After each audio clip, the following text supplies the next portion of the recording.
你要为魔晶出庭作证，你想证明什么？我跟您说过，捷讯剽窃了魔晶，去，把你的证词拿给我看看。这是我私人的事儿，我为什么要拿给你看？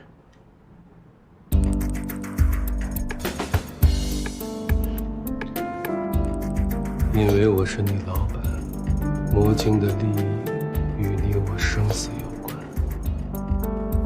我不该看吗？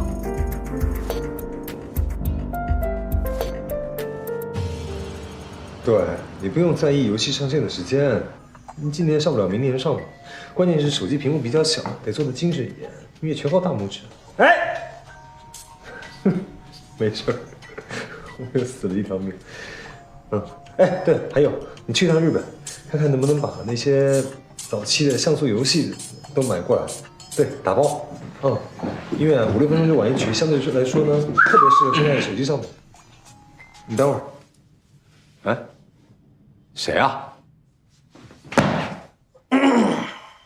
你回来了？喂，哎呀，老赵回来了啊！哎，我说那个游戏版权的事儿，你赶紧列个单子给我，好吧？什么时候回来的？刚回来。哎，今天不是周一啊？干嘛？开股东会啊？不是怎么着？现在不是周一都不让我们来了是吗？啊？哎，我刚才听你打电话在聊游戏的事儿啊，对。我打算把日本50、60年代那些早期的像素游戏，什么贪食蛇啊、吃豆豆啊，都买回来。这主意好，特别适合手机，是吧？咱俩想到一块去了。哎，而且呢，我刚听了一个笑话，说一哥们儿干了好事儿，见到上帝了。上帝说：“我可以满足你一个愿望。”哥们儿就说了：“那我想玩遍麒麟软件里的游戏。”上帝说：“那也太多了吧？你能换个要求吗？”哥们儿就说：“哦，行啊。”那我想让国足拿下世界冠军，你知道上帝怎么说吗？那我们还是来聊聊麒麟游戏的事儿吧。哈，怎么了？不好笑？那你知道上帝后边还说什么了吗？说什么？上帝说：“你们快去看看李奔腾吧，他打算给魔晶撑腰挑战金振邦了。他打算跟运营商作对了。”上帝说的是我吗？那是谁呀？哎呀，谈不上撑腰，更别说做对了。我只是觉得魔晶这个软件很有前途啊，说不定可以一起合作。到此为止，你不许出庭。很多人都怕他，我以为你不是胆小鬼。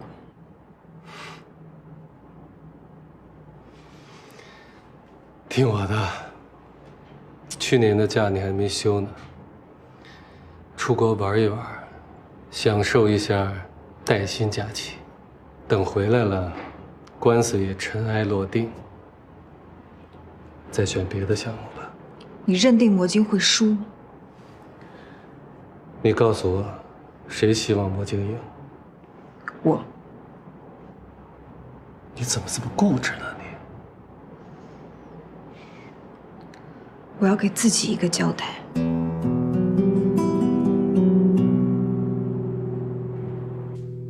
我上次提要收购魔晶的时候，你们都同意的呀。对呀，那不是因为那姓郭的他根本就不同意被收购吗？那会儿他还不知道水有多深呢。对，因为有你给他撑腰，现在这水可就变得深了啊！咱也不说这个，咱们就说说那5000万是怎么回事吧。什么5000万？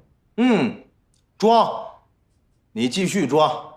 行啊，李文腾啊，你现在不学着好好的做你的老板，你现在学着演戏呢是吧？装啊！魔晶升级，你给了他们一张5000万的现金支票，还是你亲自跑了一趟给人家送过去的？怎么了这是？我刚才可去财务那儿看了，根本就没有这5000万的出账记录。我自己的钱。那钱是你自己的，公司法务倾巢而出去给魔晶打官司这事儿，是你安排的吧？你用你的钱去给魔晶，你这不是给他们撑腰，这是什么啊？你这么做就等于是明摆着要跟运营商作对。你有多大的能力？你敢跟这么大的企业作对？还有，这金正邦人家招你惹你了，你知道吗？这老头把我们哥4个给请过去，请我们吃饭，话里话外把我们噎的呀，我们一口都没吃下去啊！你不是还说了吗？你说咱们的产业也要在香港立足，那你还是指着人家呢？你没事，你得罪这香港老头干嘛呀？帮我说2句。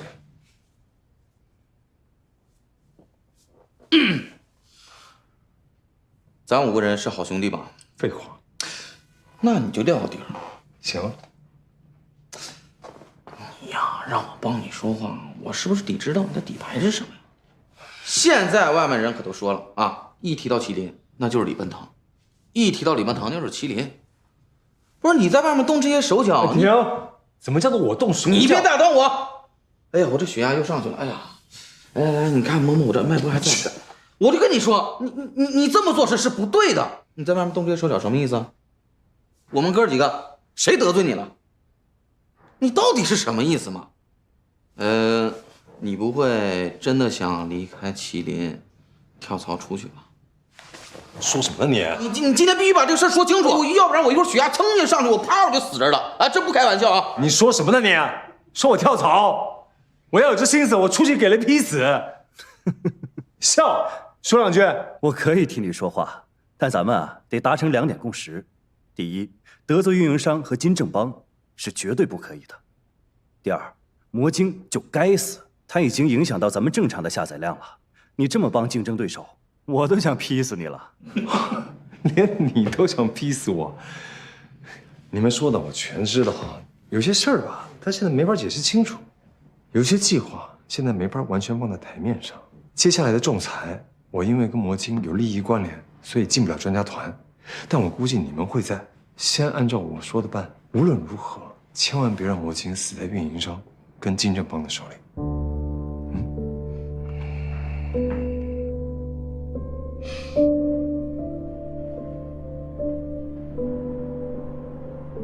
这份证据一旦公布出去，所有的人都会认为你和郭新年有利益交换。我知道你没有，但是我不想听到大家传你的谣，我不想看到你辞职，因为我觉得你是我最得力的助手。明年Joseph就要退了，我推荐了你接替他的位置。不要自毁前程。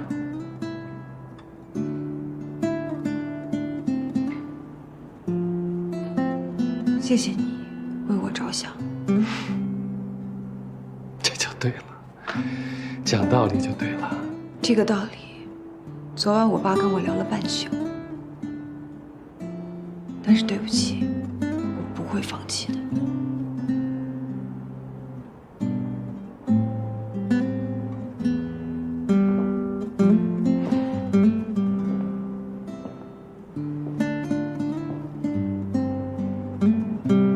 你是不是迷上郭新年了？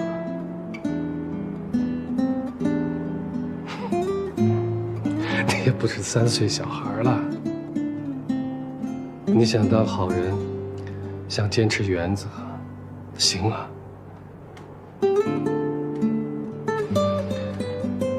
要是做好人就能打赢官司，那这个世界就是童话。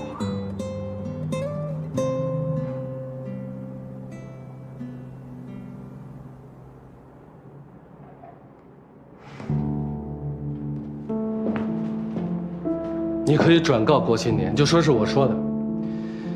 等官司尘埃落定了，让他随便再提交一个什么项目，我一定让评估小组通过。我这辈子都没有放过水，这样总可以了吧？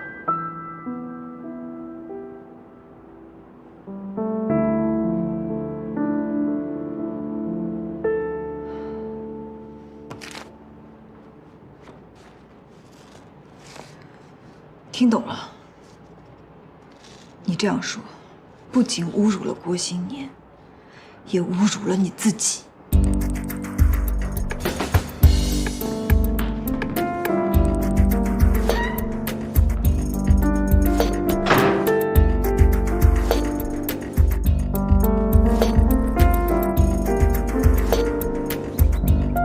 请施主到后院禅堂用茶。今天不行，来日打扰。贫僧送施主。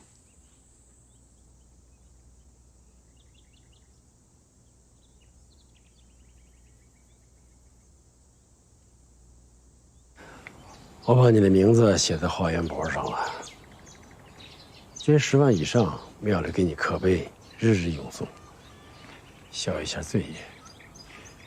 你以后见佛多拜拜，舍不了你的腰。要是花钱就能赎罪的话，这个钱还是不花的好。反正我一闭眼，一群死鬼等着我，我也不怕。他们当人的时候我都不怕，当鬼我更不在乎。你倒洒脱。我没有家业呀，您看看您，在刀尖上走了一辈子，好容易过了那个薄命点，现在还要替儿子争面子。依我看，这个面子不争也罢。为什么？又是一代人了，不拿我们当回事儿了。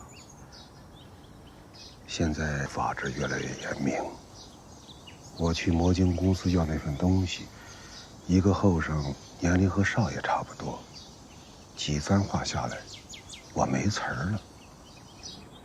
出门的时候我就想，我和他不是一个星球上来的，我那套话只能对付九龙的小流氓，对付这批人，我老了。现在年轻人说大话的时候多，我们年轻的时候不也这么出来的吗？他既然不给，你又说服不了他，总还是有些其他的办法。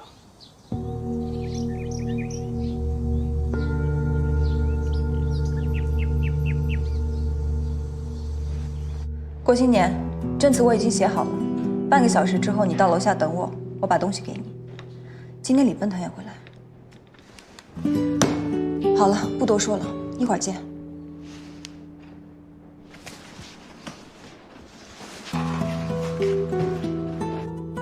咱能不能先撤一步，回香港？为什么？您把我留在这儿，少爷老犯错，走一步错一步，输了好几次了。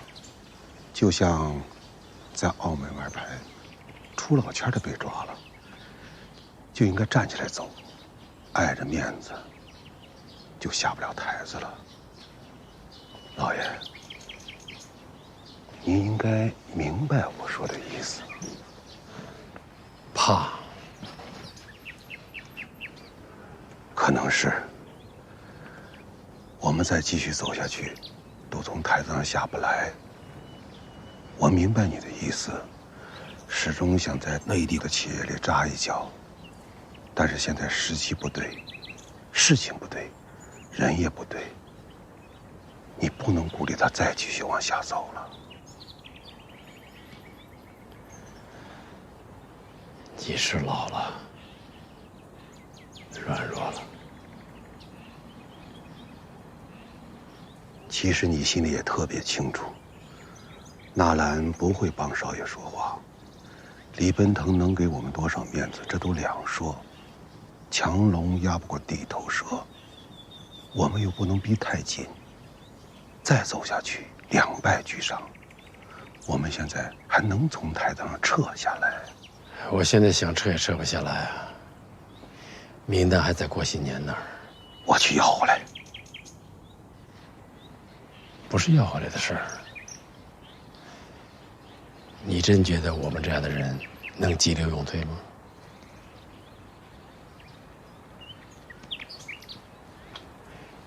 你知道狮子老虎都是怎么死的吗？不知道。他们找一个很隐秘的地方，悄悄趴下，饿死。因为一旦其他动物知道他们不能捕猎了，他们的命运就是碎尸万段，比他杀掉的动物惨1000倍。威风哪能长威风啊？有时我想能走就走，可不行啊！我们俩从这灰溜溜走了，连香港都没有立足之地。别人说一句，我接某人怕了。哈，你倒想想，我们俩会是什么下场？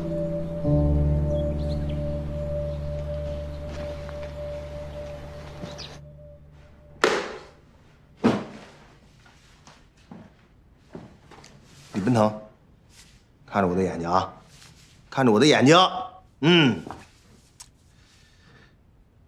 是不是这个姓郭的私下跟你说了什么？说比如说这个让你帮他度过了这个难关，然后就会把魔晶让我们收购过来。哈哈哈哈！哎呀，哎，这种事情你为什么不早跟我们说呀？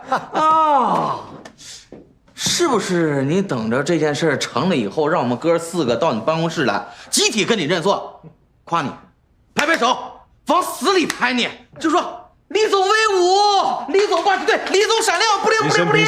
平身。哎，Tony，那5000万是债权还是股权啊？没说呢，让他们先花着。魔晶可是洛菲斯投的，你跟彭学武打过招呼了吗？这招可是太狠了啊！这5000万吐都吐不出来，到时候你说它是股权就是股权，你说它是债权就是债权，哎，到时候这合同我帮你。哎，嘘！要我说这件事啊，咱们千万得保密，绝对不能说出去，因为现在是李奔腾用他自己的钱去支援魔晶，也就是说，如果要得罪人的话，就是李奔腾在得罪人，跟麒麟一点关系都没有啊！所以先让李奔腾抗一阵子，咱们哥4个按兵不动，就在底下潜伏着，就按照这个布局走。确实不错呀！还等什么呀？小心我的床！我踹死你们！小心我的床！床什么呀？你还留着这破床干嘛？这么大的老板了，你看你这办公室，你要它有什么用啊？睡久了有感情，舒服。别动！你这什么呀？怎么又一摞？什么呀？你准备背下来是吗？哎，新出的精装本，来一套。哎，这书啊，我是确实一套不能再要了，因为我那好几套了，都是你给我的。不过我们哥4个现在正在商量在澳洲的黄金海岸买别墅，要么别墅你跟我们一块来一套啊？澳洲啊？那得有多远啊？平常又不常去，那放在那儿不白白给澳洲政府交税？哎，你打算干到什么时候啊？我们哥几个可打算在那儿一人来一套了，就差你了。你想想，我们一起住在那儿，那得多欢乐呀！等你来。哎，哼，行，你们先弄着啊，弄好了告诉我。那个金振邦说了，他想约你见一见，自己找好时间啊。我很忙。我没忙，先走了。我们现在给赵欢接方点，订好地儿啊，给你打电话。哎，输了，都输了。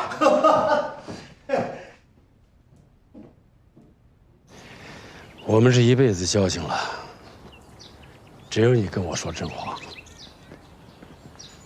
我也跟你说句实话，只要等这件事情圆满解决了，我们一起回香港筹划隐居的事情。我把家族财富转到布宜诺斯艾利斯去，搞一支慈善基金，名声也好听，也替咱们俩以前做错的事情消消业。这些钱我们什么都不做也饿不死，你得答应我一起走。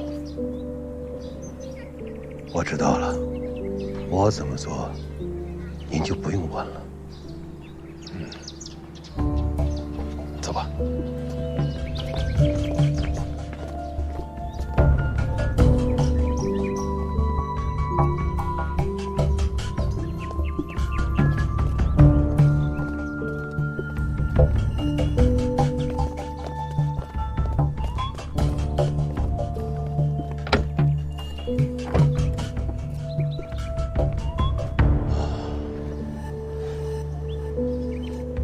若涵，委屈你了。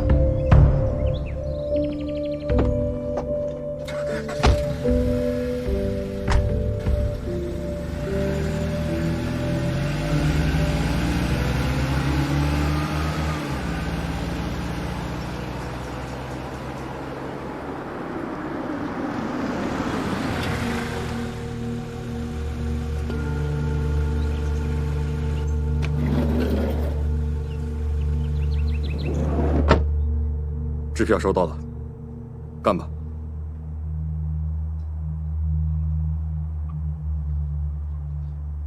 开车。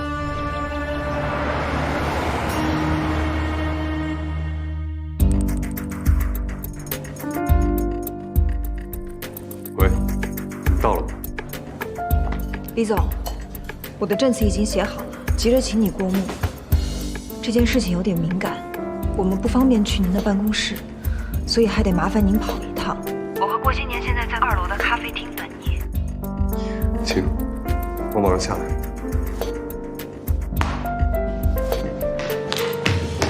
金振邦金总到楼下了。这么快就上门了？去接他。好。哎，别让他走太快啊。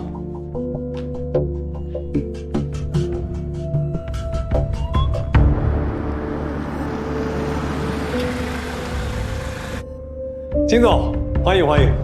本董总真给面子，消受不起啊。请。好。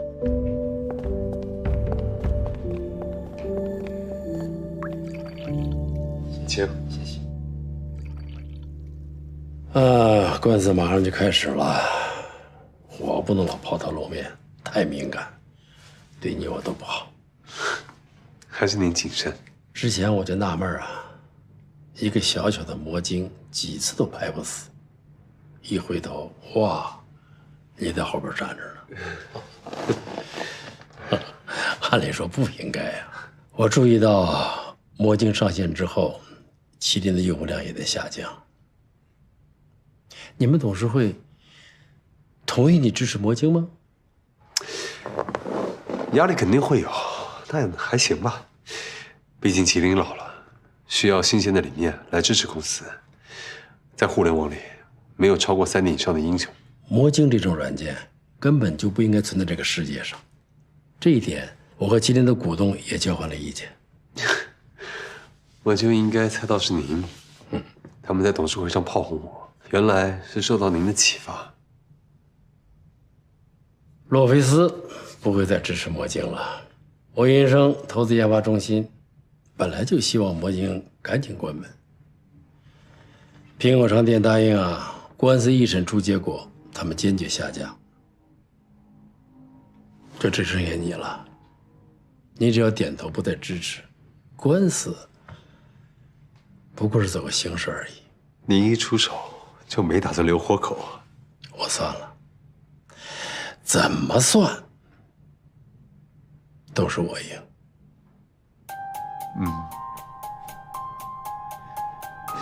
真是不好意思，不知道您突然来访。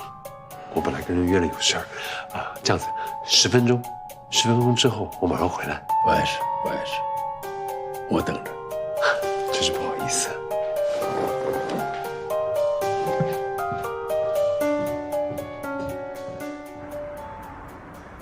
各位，我真正要做的是把捷讯做拆分，不是升级，是革命。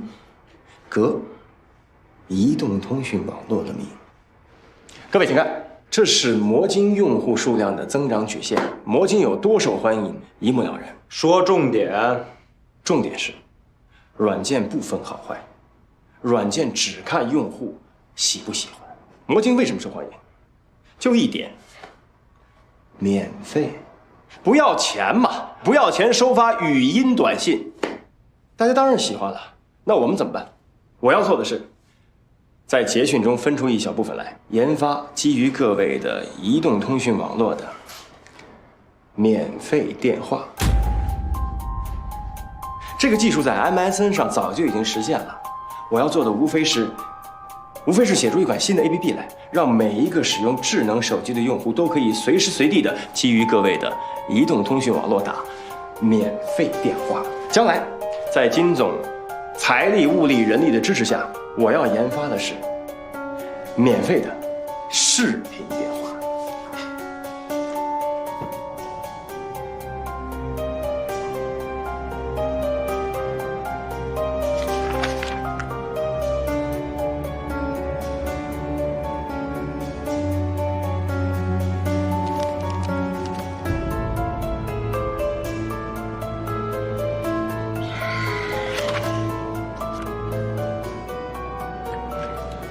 我还有2分钟就要回去，我只有一个问题：这份材料确实属实吗？当然，我负法律责任。好，郭新年，你知道你现在的处境吗？我知道，你不知道。捷讯一直在做游说的工作，诺菲斯不会再支持你，苹果商店就是个墙头草。运营商完全可以碾压你，所以我需要你的支持。如果连我都没办法继续支持你呢？为什么？金正邦说服了除我以外所有麒麟的股东，魔晶对于麒麟的影响有这么的大，我未必能继续替你说话。我知道你有几千万个用户，但是他们不会出现在仲裁法庭上。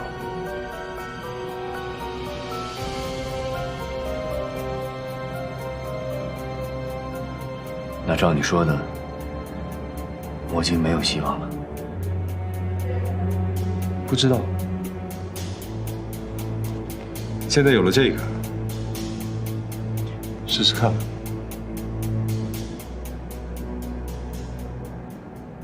好，就这样吧。各位觉得怎么样？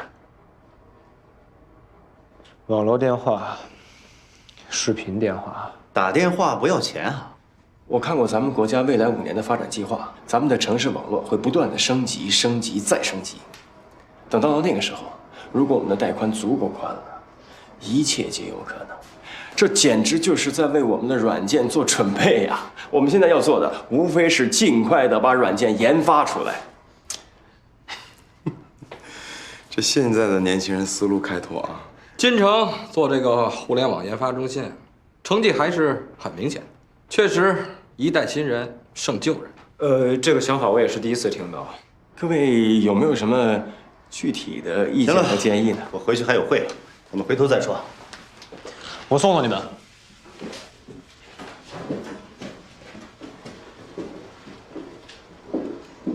哥，我觉得你这次玩砸了。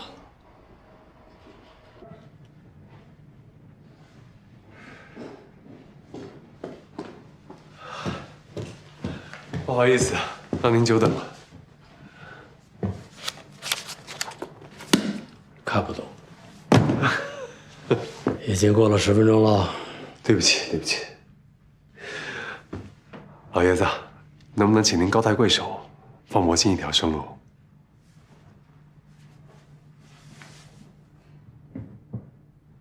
不行，这么坚决？你借给魔晶的几千万我来还，他的存在对你我都是一种侮辱。我得提醒你，这是2个官司，首先是剽窃案。如果证明了捷讯剽窃魔晶，那么捷讯就不能开办下去，2败俱伤，何苦呢？剽窃这件事情，没你说那么简单。我如果没有十足的把握，我也不敢随便开口。你去见纳兰了？这丫头真固执。我出个调解方案吧。魔晶对运营商来说最大的威胁就在于它是免费的。如果它开始收费，跟运营商就站在一个起跑线上，是公平竞争了。这么一来，魔晶的优势消失了，您的面子也找回来了。您意下如何？这和收不收费没什么关系。有关系的。是，我是见了纳兰，他的证词我看过了，所以我建议你没有十足把握，不要赶尽杀绝。魔晶年的输得起，您输得起吗？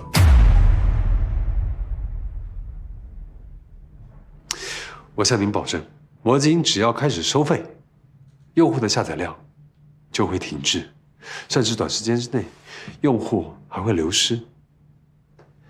一旦停止了野蛮生长，这个软件的威胁性就不存在了。到了那个时候，麒麟出面替捷讯站台，肯定帮您把面子给做足了。千万不能让外人说一世英雄欺负一个毛头小孩，毕竟胜之不武。看来奔腾总已经打算私保魔晶啊！你春秋鼎盛，财大势雄，还来压我，这不合适吧？压这个字儿，绝不敢当。我是求您高抬贵手，给我们年轻人一条生路。那好，那就定个规矩。第一，魔晶的收费标准要参考运营商，只许高不许低。第二，现在离仲裁官司还不到1周，我只给你1天的时间，把签收的保证书拿来我看。第三，保证书签署之日，魔晶需暂停整顿，公布收费标准，把所收费的项目详细列出，需经我方同意才可执行。第四，我要随时监督。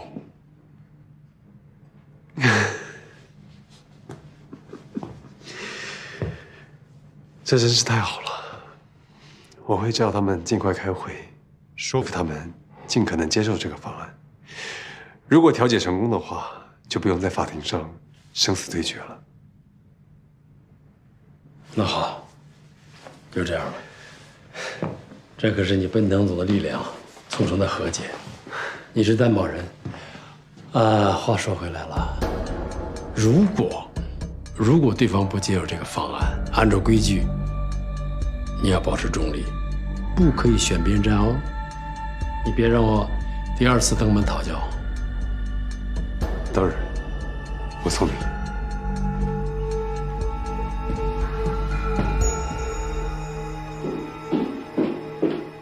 你出去。走啊！罗北你大爷！你是诚心砸我场子的是吗？知道他们什么人了？他们是合资出钱办这个研发中心的人。一个语音短信不要钱，他们1年已经损失几百个亿了。你倒好啊，打电话不要钱。你是想逼着他们跳楼你就开心了是吗？金总，咱们讲道理。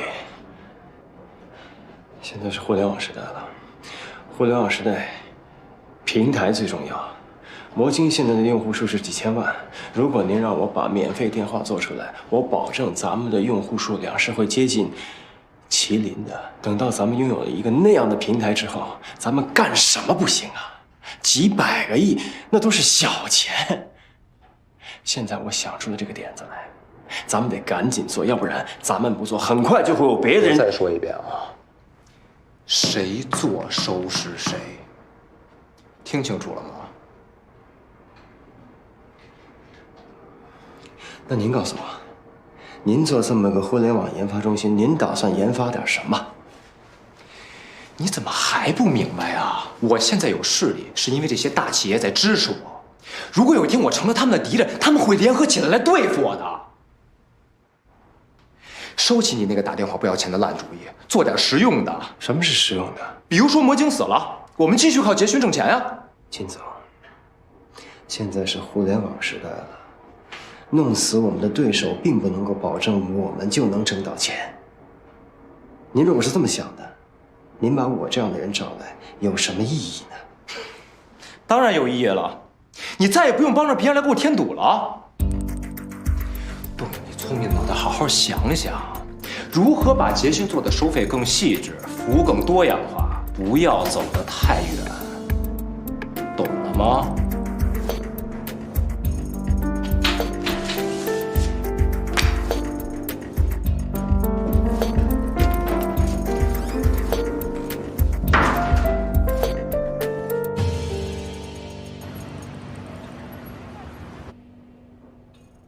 我现在通知你们，李总说由他出面推动3大运营商跟魔晶进行调解，条件是魔晶要按照运营商提出的标准向用户收费，在同一个平台上竞争。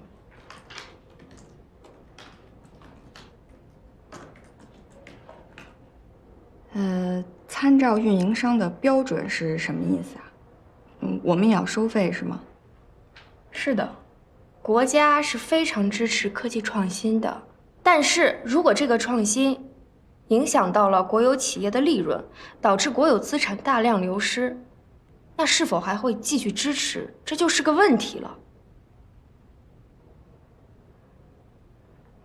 李总希望这件事情一定要缓进，因为一旦闹到法庭上，生死立决，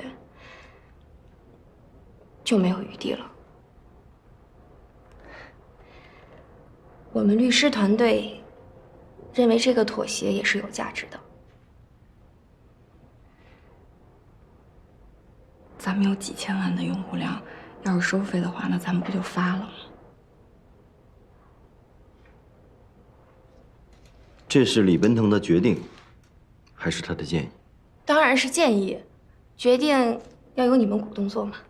你的意思是李奔腾对打赢这场官司没有信心？是的。洛菲斯的意见是接受这个条件。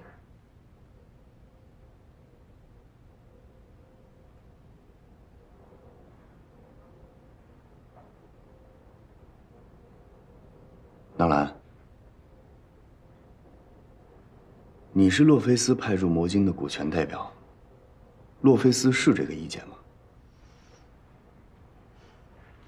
温迪说的，代表洛菲斯的立场。但我个人的意见是，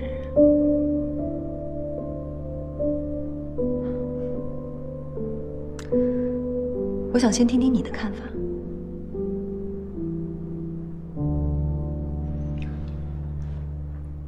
王律师，如果我不接受任何调解，官司继续打下去，赢的可能有多大？完全没有可能。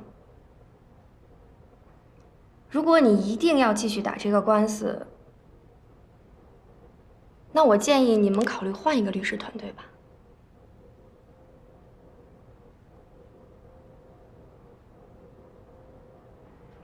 我认为李奔腾的建议可以考虑。考虑什么？收费吗？不错，咱们现在有几千万的用户，运营商有几个亿的用户，但是我们最初的目标是全面占领市场以后，再找好的时机做商业开发。还是个树苗就要吃果子吗？把树拔了得了。本来这就是一块蛋糕，我们自己吃，他们会跟我们玩命。好，咱们现在答应和他们一块吃，他们照样会跟我们玩命。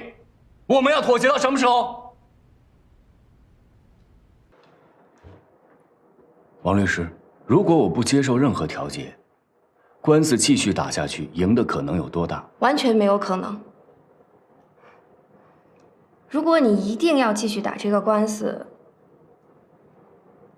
那我建议你们考虑换一个律师团队吧。我的意见是，我不接受任何的调解，官司打到底。王律师，你要辞职随时走。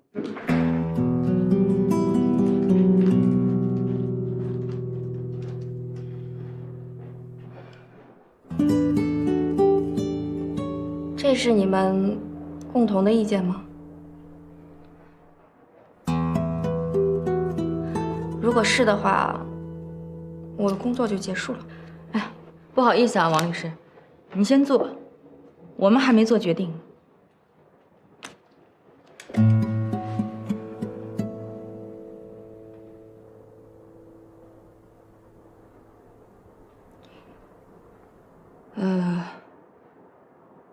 我要提醒一下二位，洛菲斯这一期的投资款还没有按时打过来呢。我刚才已经说了，洛菲斯希望能够调解，对于你们继续打官司没有信心。那可是李奔腾那5000万已经到了还款日期了呀。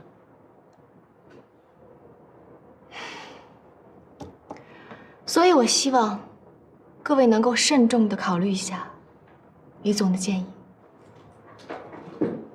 不好意思，各位。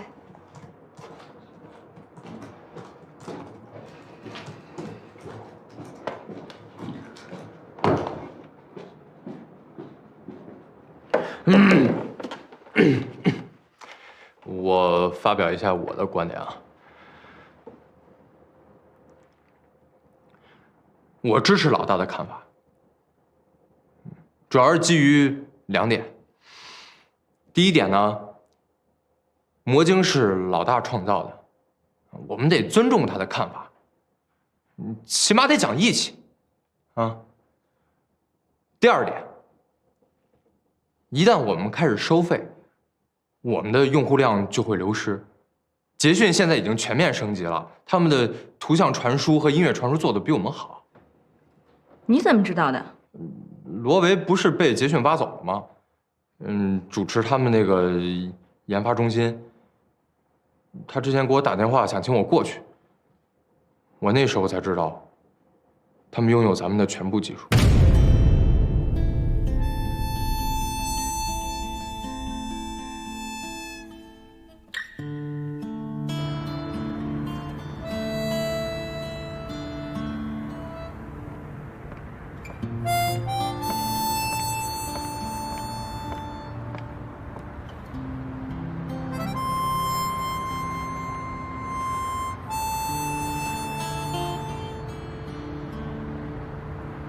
郭新年，你不能老这样啊！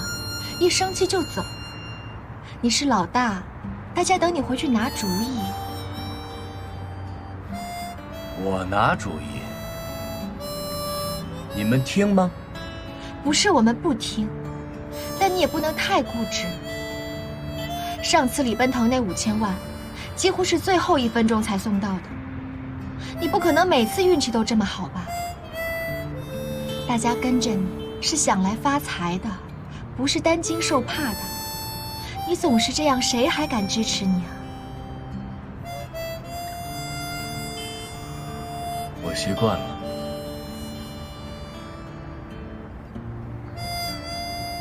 这么说，连你也不支持我了？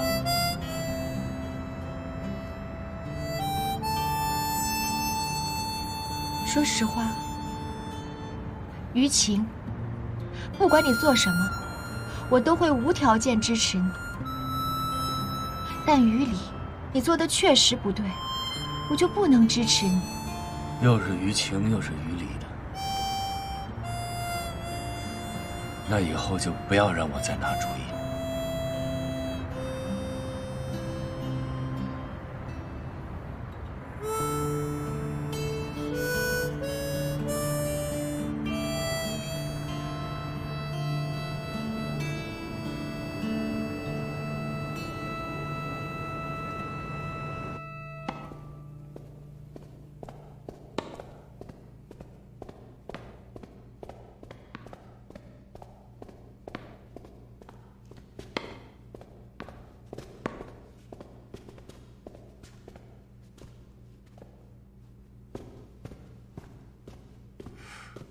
李总，魔晶不接受收费。什么叫不接受？为什么不接受？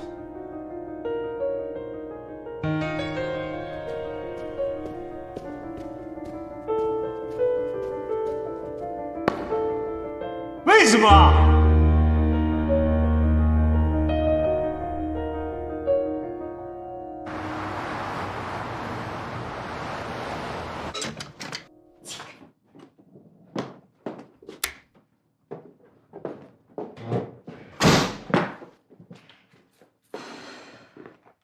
你现在胆儿挺肥啊，主意挺多呀。你经过我允许了吗？就发表意见？你嘴没把门的是吧？你一路没完没了的，你还有完吗？我没完。你是中学生吗？你今天连讲义气这种话你都说了？讲义气怎么了？我就是不愿意在之前那公司写程序，我才出来创业的。你一天天就光想着买房子有什么意义吗？不就回来睡个觉吗？有意义吗？有意义。你娶老婆养孩子不花钱啊？你就天天写你那破程序有意义？等着官司一打完，魔晶一下架，你还让我回去卖坚果啊？下架了我就再写个新的。你说的简单，你是不管财务，你再让我拿钱我可没有了。我这天天当的都什么股东？我一天天跟活在刀尖上似的，弄点钱也就眼睛看着快活了。你没光眼睛快活，你还吃了2天呢。废话，吃着我直拉稀。反正我是没钱了，我钱都还我妈了。你就认钱。你说谁呢？你再给我说一遍。我借你10个胆，你再给我说一遍。你就认钱。我刚跟你好的时候，你有钱吗？啊？你就是一穷光蛋！你，我是骗我妈说咱俩结婚，我才把这钱拿出来给你搞软件的。我图什么呀我？你明知道这官司要输，你还往上冲！我跟你没法讲理。你敢扒了我？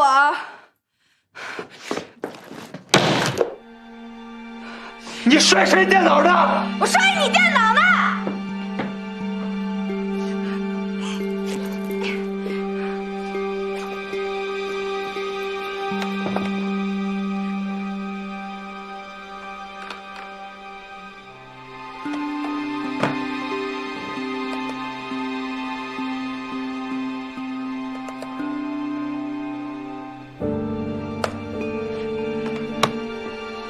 你还有完没完了？这光顾着吵架，补丁还没写呢，不干活了。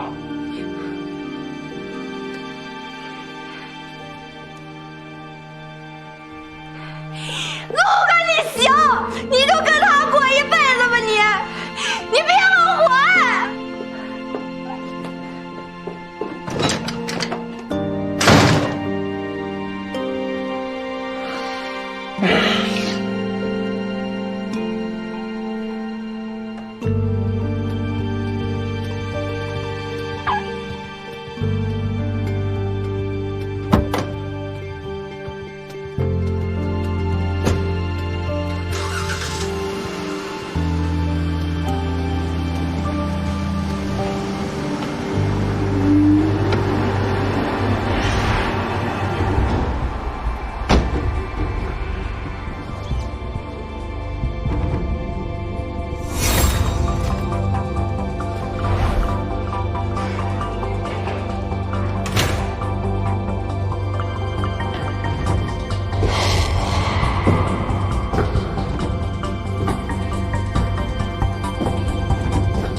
晚上别回来。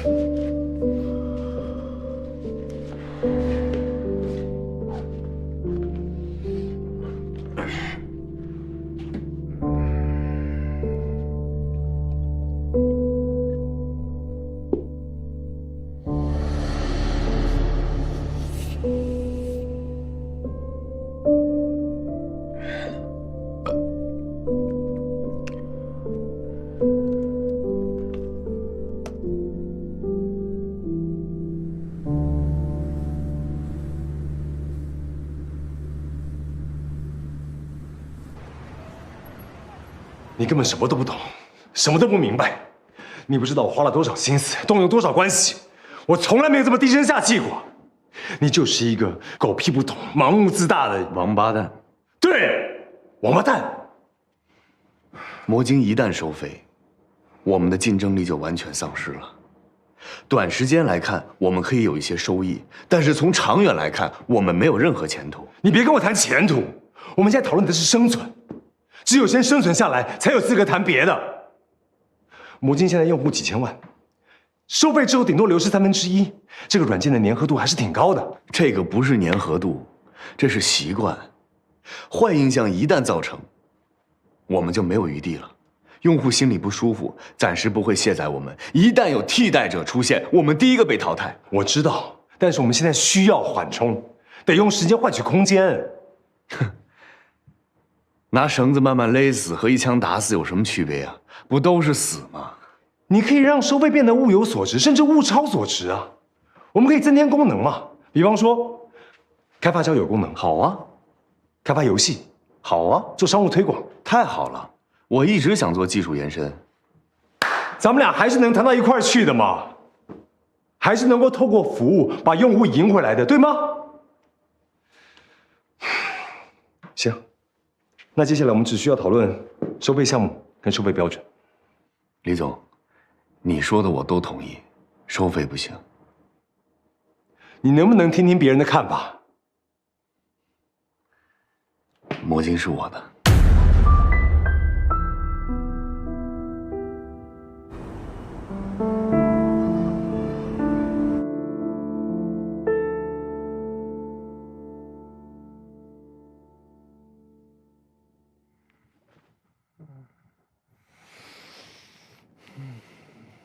洋洋，别生气了。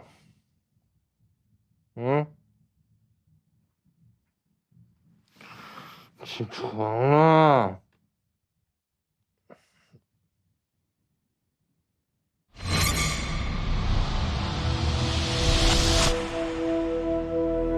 洋洋。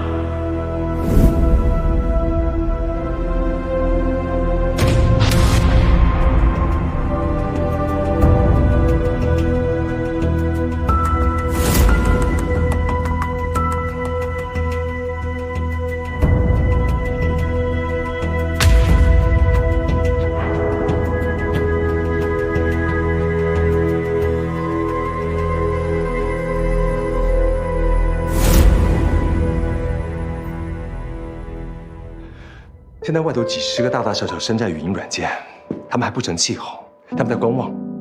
那是因为魔晶现在用户量最大，技术最成熟。但凡你有个闪失，他们就会像狼群一样一拥而上，把你活活分尸了。到时候没有人记得魔晶是你的。好，我们就算这次妥协了，我们收费了，那其他的山寨软件他们还会免费的呀，那怎么办？我们先跟运营商达成和解，然后寻求合作的可能。只要能跟运营商合作，半壁江山就是我们的。到时候谁敢免费就灭谁。就像现在他们联合起来灭我一样，是吗？当然了，建立联合战线在商业里面很重要，双拳难敌四手，就是这个道理。李总，你不用说了，我不会妥协的。就你这个脾气，3年之内都不要3年，1年你就要破产，你当不成乔布斯的。你知道为什么吗？乔布斯性格偏执，但是这个哥们儿懂得怎么样把自己的性格缺陷当成商品卖出去。这个世界上有几个人能把生意做成这个份上的？你在用什么电子商品的时候，会把这个电子商品跟自己人生的情感体验连接在一起？只有苹果，这不是靠运气，也不是靠蒙来的，这是靠实实在在的媒体推广、公众形象、用户体验，扎扎实实积累出来的。其实他挺贼的，他是个大滑头，但是你呢？你太刚强，太耿直，太黑白分明了，你不会成为一个好商人的。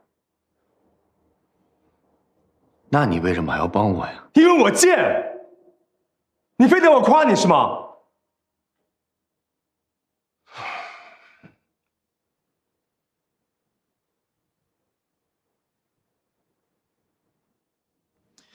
因为互联网确实需要新东西，需要理想主义，需要坚持。但是如果这些特质没有办法转化成商品的话，一切都是狗屁。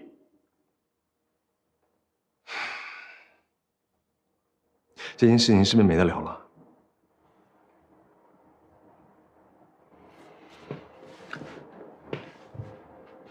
李总，我非常非常的尊敬你，但是收费免谈。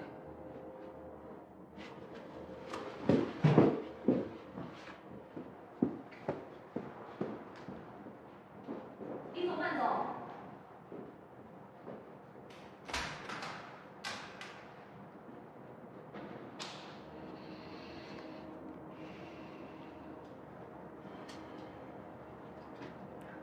郭新年真是太固执了，李总的话也听不进去。那我们也得耐心的说服他。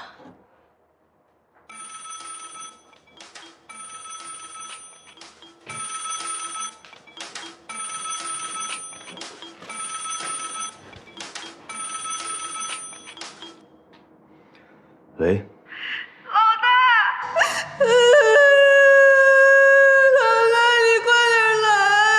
卢卡怎么了？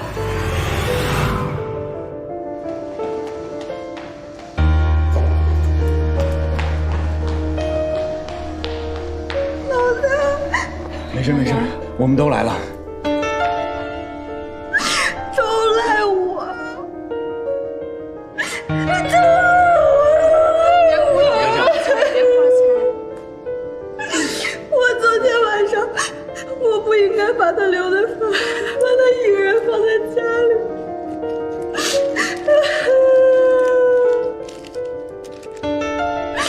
我不知道会发生这种事，早知道我昨天就回去找他了。你见到卢卡了吗？他们不让我见他，把他关起来了。怎么办了？别着急，别着急，我们一起想办法。不哭了，亲爱的，我们想办法。喂，你好，郭总，怎么样？最近挺好的。这事儿是你干的吧？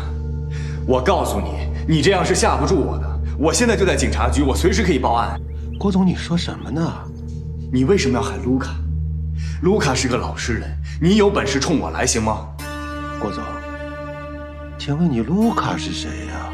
别在这给我装怂蛋行吗？敢做就敢当。同志，安静一点。郭总，别激动，别激动。你看这样好不好？我给你个地址，咱们见面好好聊聊。好，麻烦你记一下。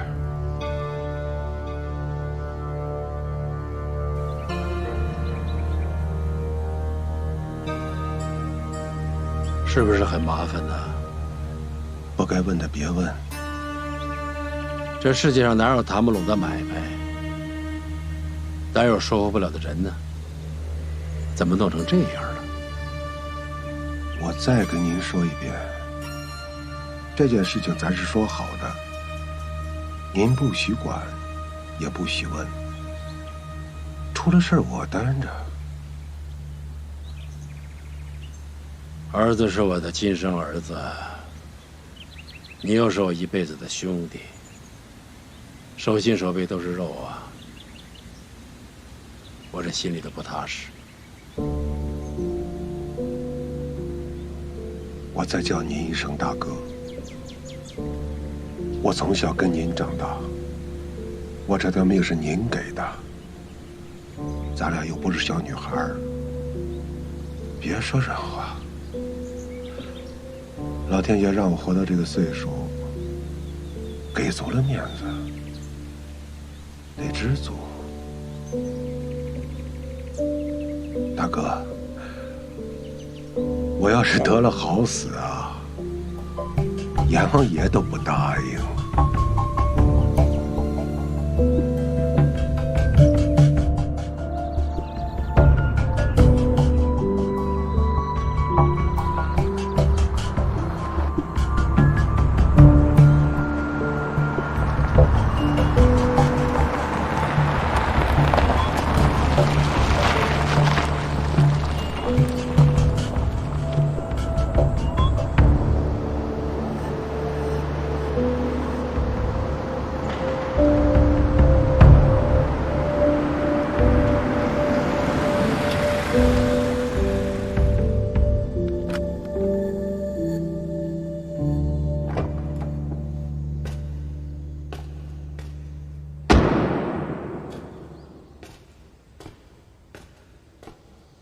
东西带来了吗？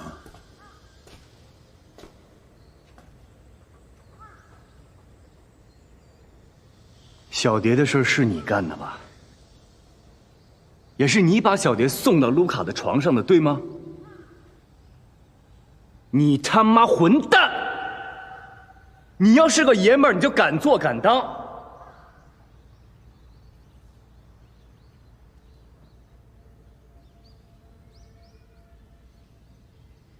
我告诉你，小蝶没死呢，正在医院里抢救呢。她还很年轻，生命力很顽强。等她抢救过来，睁开眼睛的那一天，你干的所有的事情都会大白于天下。所以我劝你自首吧。啊？不敢呐！我真他妈瞧不起你，你干脆自己挖个坑把自己埋了得了。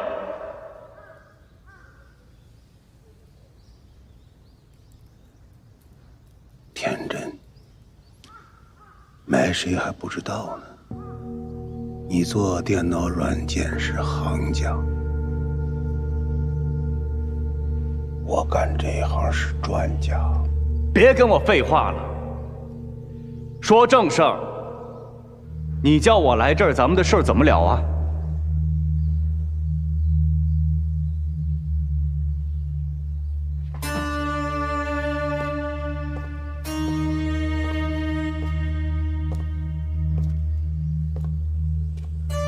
？2点：一，把硬盘和名单给我；二，我加条件了，你结训的官司必须败诉，你的魔镜关门，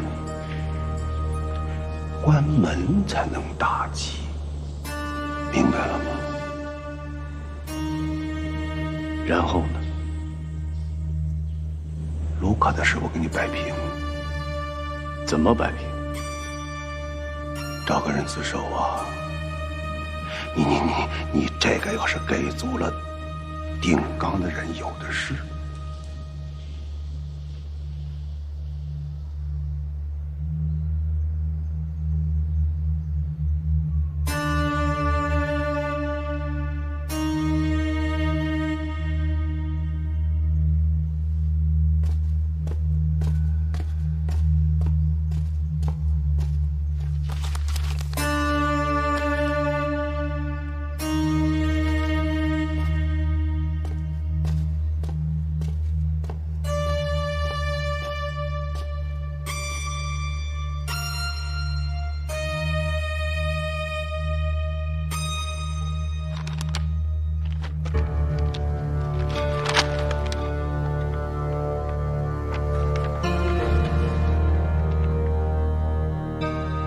过新年，这就对了。你很识时务，要不然这次是卢卡，下次就不知道是谁了。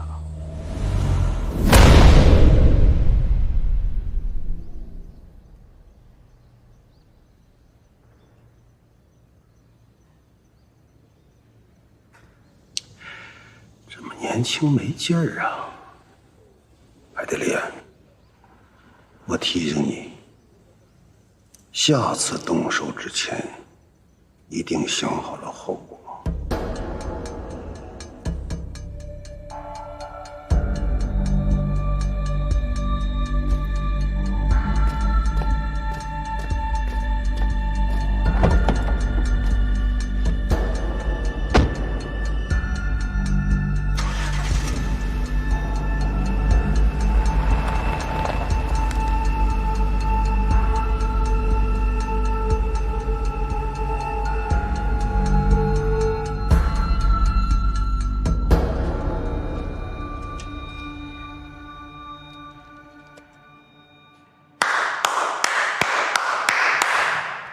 各位，把手头工作都放一放，停一停，没有什么不能放的。咱们大伙儿在一起工作也挺长时间了，网络电话的雏形也已经做出来了。我相信，老板的意见、运营商的意见，大家也一定都知道了。那你们是怎么想的呢？告诉我，告诉我，告诉我，告诉我！按老板的意思走。这不是我说的，这是大伙商量出来的。按老板的意思走，其实就是什么也不干了。这是大家伙的意见吗？拿着高薪，每天在这儿混吃等天黑，这是你们大家的共识吗？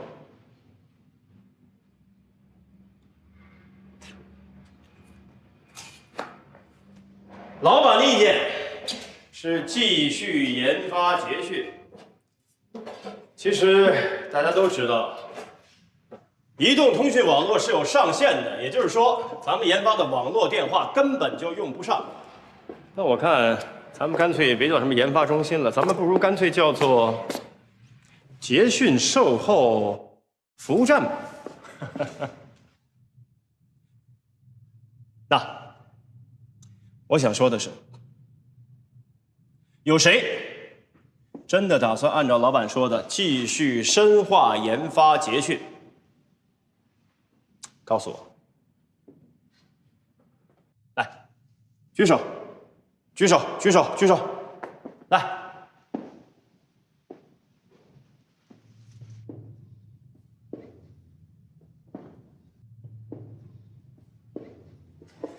哇，哈哈哈！好，我知道了。那我如果告诉你们，我打算不干了，我打算现在出去，再扯上大旗，重新开始创业，你们谁愿意跟我走？我打算出去，去做点真正有价值的事情，去做一件这个时代真正需要的产品，去做点有意义的事情。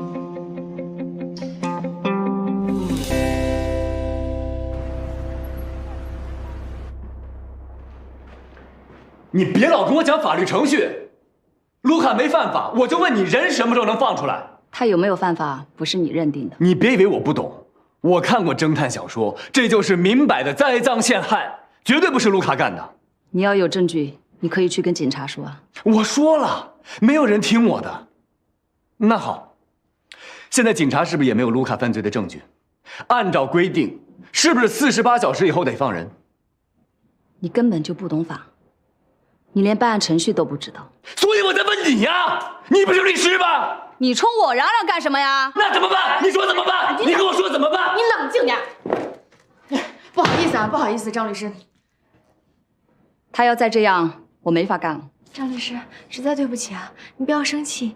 这样，您跟我说，公安方面现在怎么说？警察说，凶器是一个威士忌酒瓶，就是用这个酒瓶击打了受害者的后脑。酒瓶上有卢卡的指纹，你们可以看看。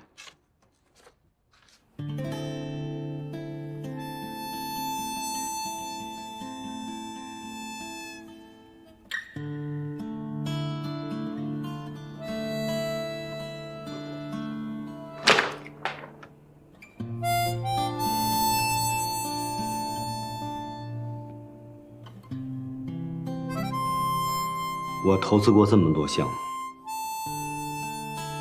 这回是最累的。事儿一个接一个，不闹出人命不算完。你就别跟着起哄了。张律师，您接着说。现在证据链比较完整。什么证据链？卢卡血液中酒精含量很高，受害者以前从事过色情交易。当天晚上，卢卡和他的未婚妻又吵过架。等会儿，你是说，卢卡那天晚上喝醉了酒，跟他的未婚妻吵了架，然后因为赌气叫了小姐，然后失手打了她，是吗？目前看就是这样。胡说八道！郭新民，你能不能好好说话啊你？张律师，要不然咱们今天先到这儿吧。谢谢您啊，这案子麻烦您还得费心，我们再商量商量。那好吧。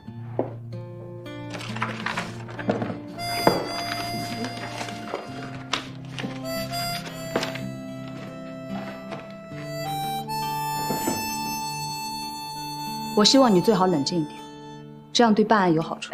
张律师这边请。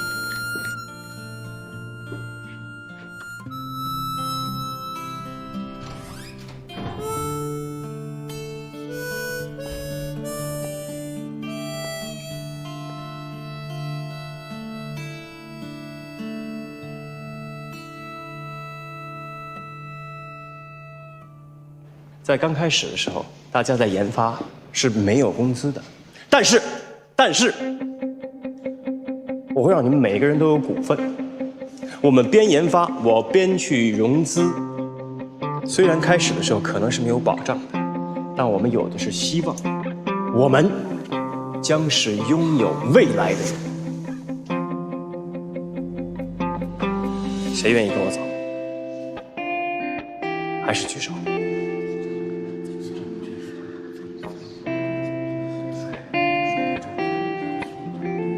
没有人愿意跟我一起走吗？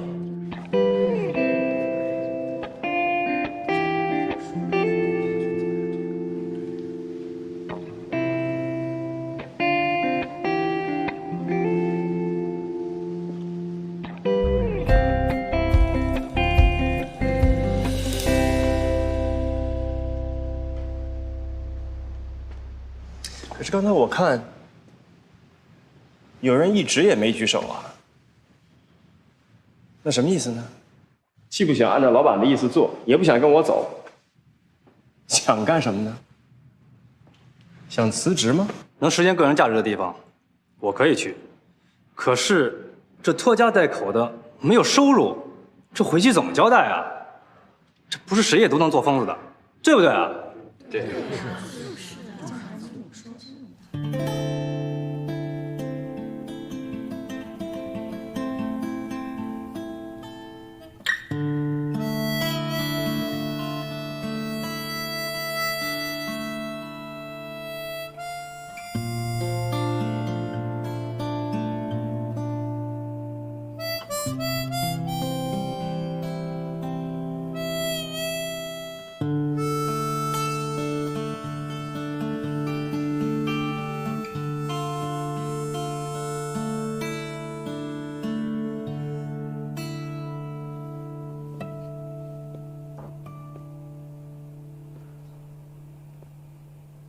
说句题外话，今天苹果商店打了3个电话催补丁包的事儿，怎么办？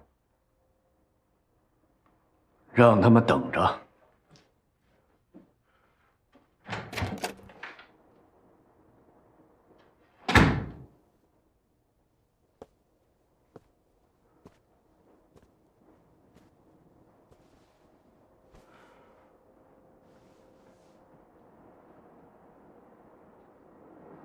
人我见了，放心，卢卡不会有事的。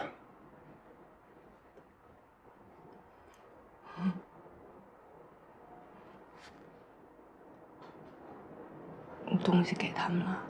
给了。他们怎么说？只要我们败诉，就会有人去自首。不是说硬盘给他们，这事儿就完了吗？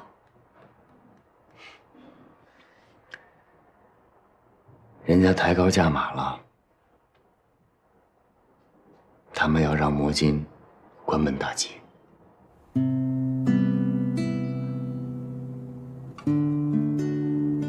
那怎么办？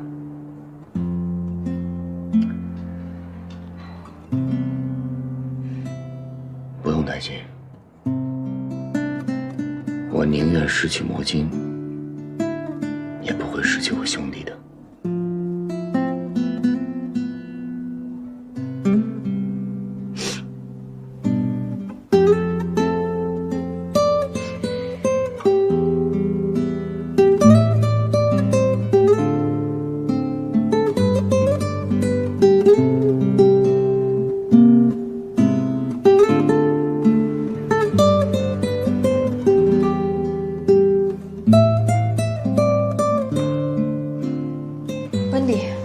份简报，都是关于风力发电的，你看一下。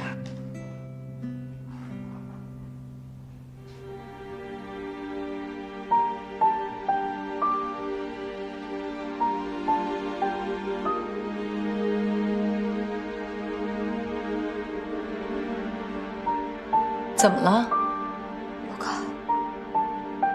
卢卡被公安局抓了。卢卡，发生什么事儿了？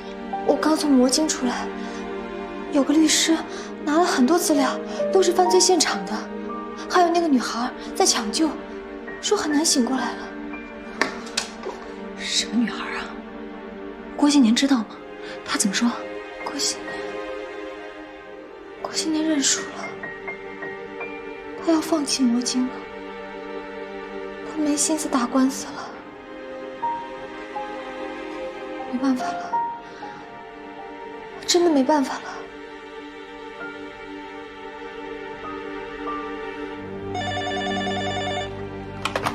喂，好，我马上过来。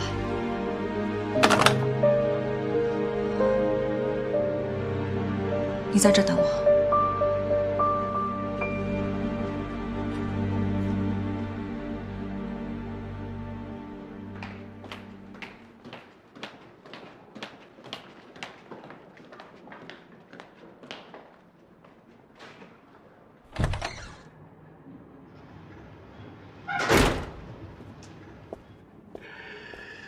老金总身体还好吧？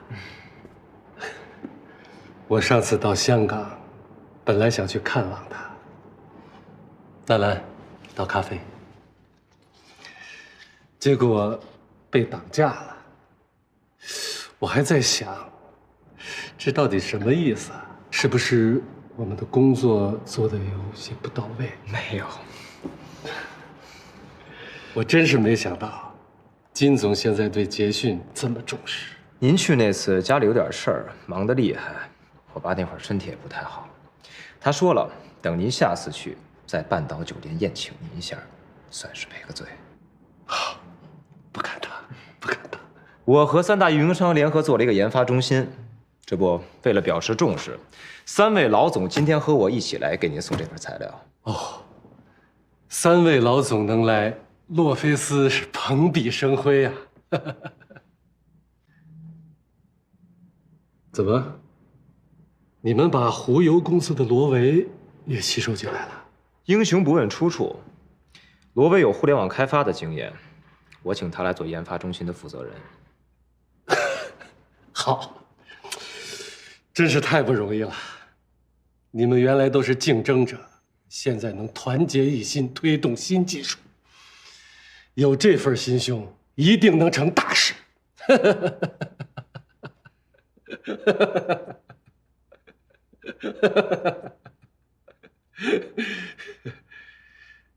哦，何总，时间差不多了，一会儿还有个会。